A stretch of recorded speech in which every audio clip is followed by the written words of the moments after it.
కోర్టుకు అన్నదమ్మ నాటిగాళ్ళని మమ్మల్ని కోర్టుకేసిండ్రా. అసలు కోర్టు మెట్లు ఎక్కువ వేస్తుంది.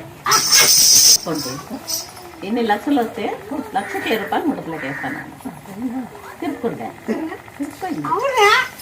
మెరసేం బాగుంది. ఒడిబియ్యం కడతాను, బాణపేద ఎత్తమన్నావు, దేవరు చేస్తా.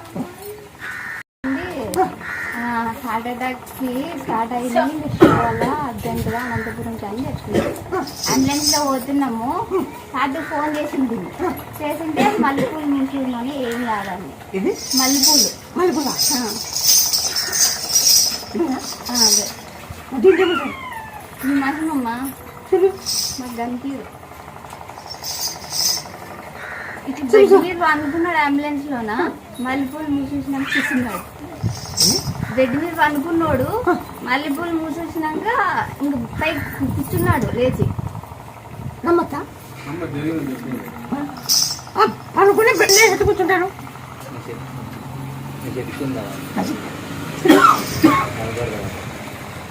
డాక్టర్లు కూడా ఏం ప్రాబ్లం అసలు మాకు అర్థమే కాలేదు అంటున్నారు.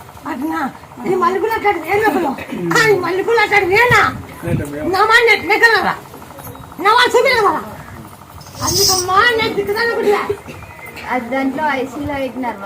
ఐసీలో పెట్టి అది రక్తము స్లోగా పోతుంది గుండెకి, అది స్పెండ్ చేయాలని అన్నారు.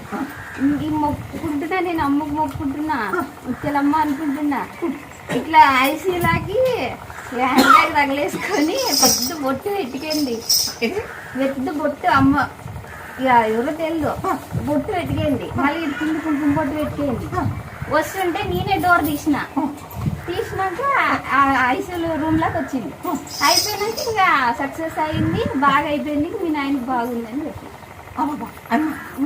డాక్టర్ చెప్పి ఆయన కనిపించలేదు. నేను హాస్పిటల్ మొత్తం చూసిన. హ్యాండ్ బ్యాగ్ తగిలేసుకొని వచ్చింది.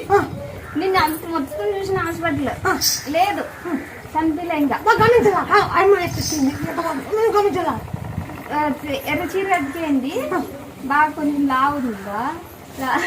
పైన కుంకుమ పట్టాడు వెళ్ళిపో, కింద కుంకుమ పట్టి ఇట్లా అడ్డము. నేనే డోర్ తీసిన ఐసీయూ రూమ్. హ్యాండ్ బ్యాగ్ తగిలేసుకొని లోపలికి వచ్చింది. మళ్ళీ ఇంక కనిపించలే నాకు. ఎక్కడ పోయిందో తెలుసు, కనిపించలే. ఇంకా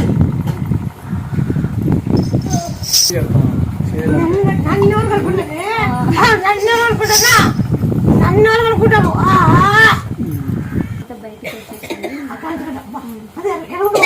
ఎరుగుండు పడిందిరా.